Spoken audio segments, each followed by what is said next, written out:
प्यारे विद्यार्थियों, आज मैं आपको कक्षा 6वीं की सामाजिक विज्ञान का पाठ नंबर 1 सौरमंडल में पृथ्वी का सेकंड पार्ट करवाने जा रही हूँ, जो कि आपकी पाठ्य पुस्तक में पेज नंबर 2 पर है। हाँ जी बेटा, हमने अपनी पहली वीडियो में आकाश में चमकने वाले तारों के बारे में आपको बताया था। वह किस तरह से चमकते हैं और हमें आकाश में कैसे चमकते हुए प्रतीत होते हैं और खगोलीय पिंड क्या होते हैं, इन सब की जानकारी मैंने आपको पहली वीडियो में दी थी। हाँ जी बेटा, आज मैं आपको सप्तऋषि तारे के बारे में बताऊंगी और ध्रुव तारे के बारे में जानकारी दूंगी और आपको ये बताऊंगी कि ग्रह और उपग्रह क्या होते हैं, इनके बारे में आज हम पढ़ेंगे। इसी के साथ आप सभी अपनी बुक्स पे देखिए और हम अपने लेसन को कंटिन्यू करते हैं। हाँ जी बेटा, देखो सप्तऋषि तारा क्या होता है। सप्तऋषि तारा 7 तारों का समूह है जो कि नक्षत्र मंडल अर्सा मेजर का भाग है। जैसे कि चित्र 1.1 में आप देखिए, ये देखिए इसमें 7 तारों का जो बना हुआ है, 1 2 3 4 5 6 7 तारे जो हैं, ये 7 तारों के समूह को क्या कहते हैं, सप्तऋषि। ये किस दिशा में होते हैं, उत्तर दिशा में। और इन जो तारों के लास्ट के 2 तारे होते हैं, जब हम उन 2 तारों को देखते हैं, उनकी सीध में जो हमें एक चमकता हुआ तारा नजर आता है, उसको हम बोलते हैं ध्रुव तारा। यानी ये तारा भी किस दिशा में होता है, उत्तर दिशा में दिखाई देता है। परिवार या पड़ोस में किसी भी बड़े व्यक्ति से कहिए कि वह आपको आसमान के और अधिक तारों, ग्रहों तथा नक्षत्रों को दिखाए। आगे हम पढ़ेंगे। प्राचीन समय में लोग रात्रि में दिशा का निर्धारण तारों की सहायता से करते थे। यानी दिशाओं का जो ज्ञान होता था उनको, वो तारों को देखकर ही मतलब अंदाजा लगाते थे। उत्तरी तारा उत्तर दिशा को बताता है, इसे ध्रुव तारा भी कहा जाता है। हाँ जी, आपका क्वेश्चन भी बन सकता है कि ध्रुव तारा हमें किस दिशा में दिखाई देता है, उत्तर दिशा में। ठीक है, यह आसमान में हमेशा एक ही स्थान पर रहता है। हम सप्तऋषि की सहायता से ध्रुव तारे की स्थिति को जान सकते हैं। चित्र 1.1 में आप देखेंगे, यदि सप्तऋषि मंडल के संकेतक तारों को आपस में मिलाते हुए एक काल्पनिक रेखा खींची जाए एवं उसे आगे की ओर बढ़ाया जाए तो वो हमें ध्रुव तारे की ओर ले जाती है। कुछ खगोलीय पिंडों में अपना प्रकाश एवं ऊष्मा होती है। वे तारों के प्रकाश से प्रकाशित होते हैं। उसे पिंड या ग्रह कह जाते हैं, जिसे अंग्रेजी में प्लैनेट कहते हैं। ग्रीक भाषा में प्लैनाइट शब्द से बना है, जिसका अर्थ होता है परिभ्रमक, अर्थात चारों ओर घूमने वाले। पृथ्वी जिस पर हम रहते हैं एक ग्रह है। यह अपना संपूर्ण प्रकाश होता है, सारा प्रकाश एवं ऊष्मा सूर्य से प्राप्त करती है, जो पृथ्वी के सबसे नज़दीक का तारा है। नज़दीक होता है पास वाला तारा। पृथ्वी को बहुत अधिक दूरी से, जैसे चंद्रमा से देखने पर यह चंद्रमा की तरह चमकती हुई क्या होती है, प्रतीत होती है, मतलब है दिखती है। जी बेटा, अब अगले पेज पे हम बढ़ते हैं।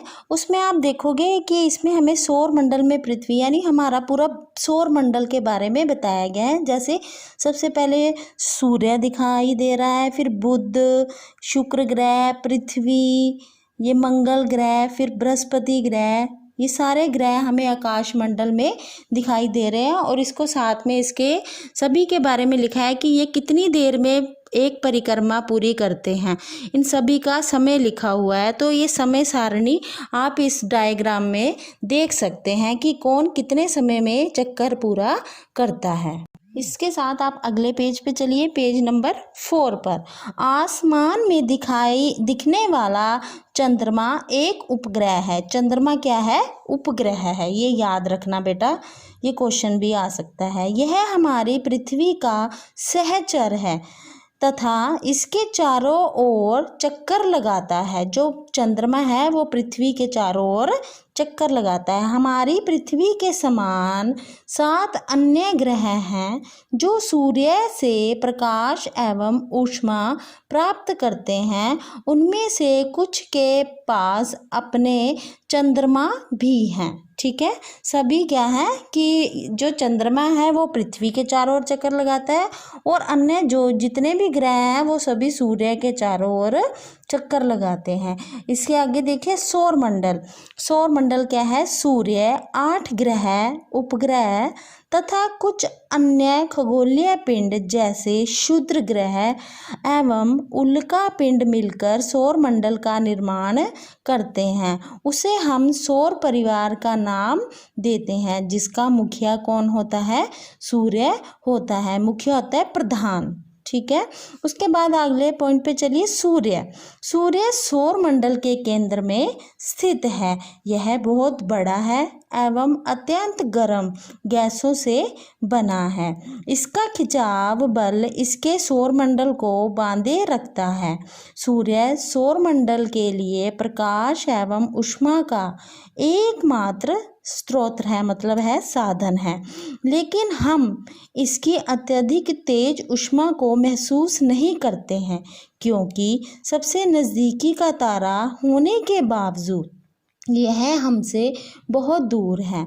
सूर्य पृथ्वी के लगभग 15 करोड़ किलोमीटर दूर है। आगे है ग्रह। ग्रह के बारे में बता रहा है ये।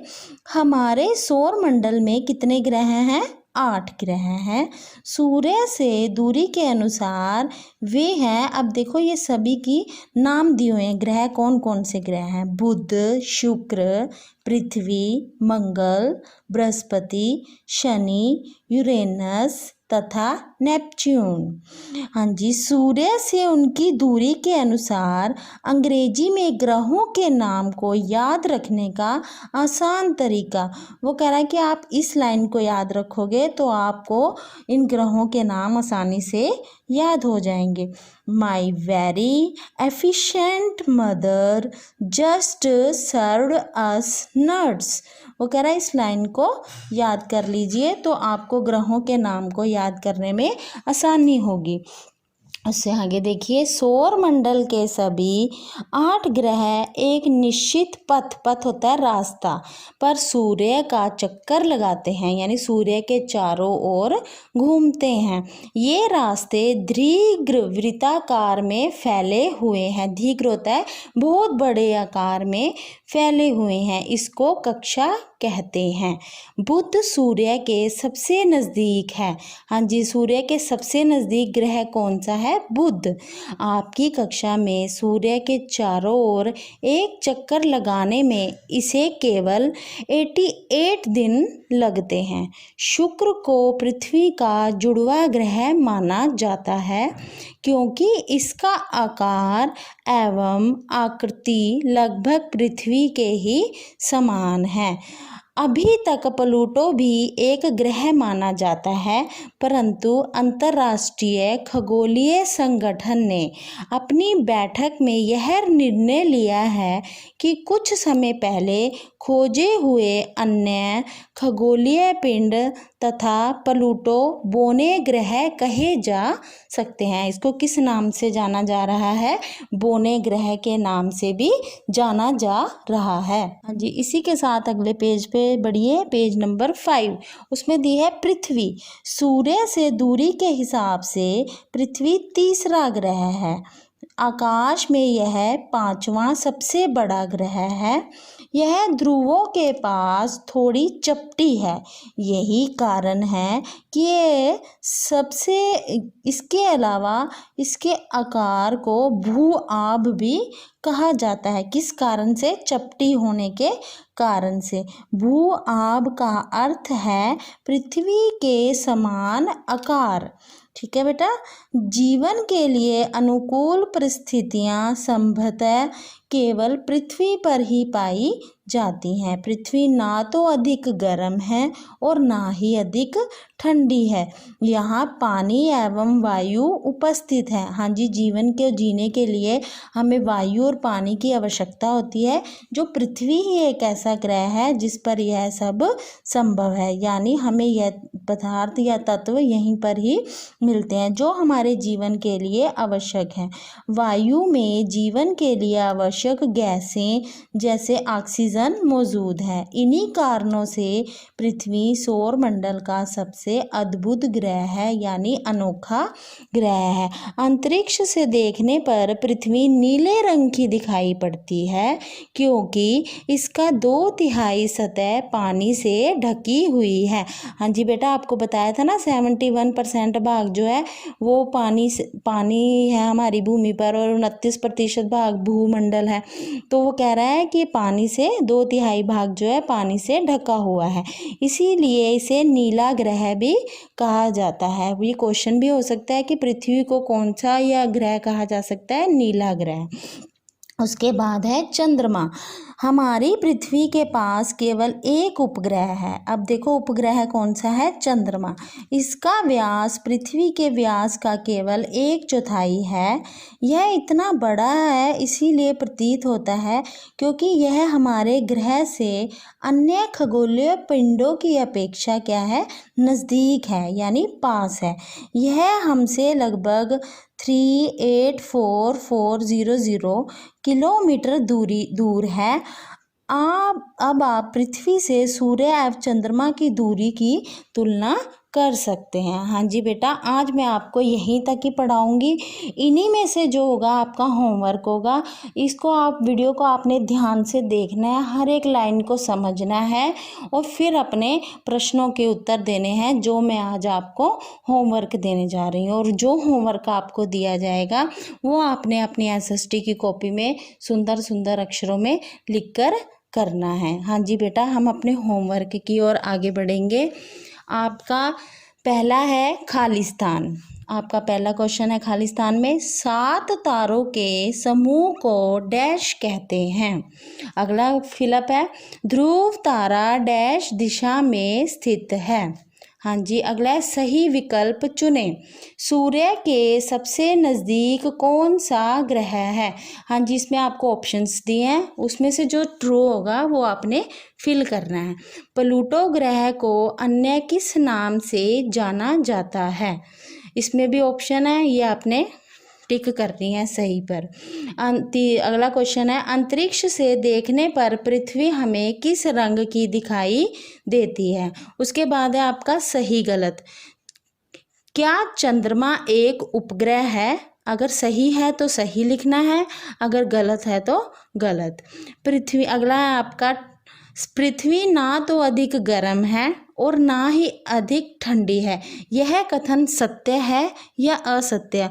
अगर सत्य है तो टिक कीजिए, अगर नहीं है तो क्रॉस कीजिए। हाँ जी बेटा, यही आज का आपका होमवर्क है। इसी के साथ आज का होमवर्क आपको दे दिया मैंने और इसको आपने सुंदर सुंदर अक्षरों में लिखना है। ओके, धन्यवाद। Have a nice day.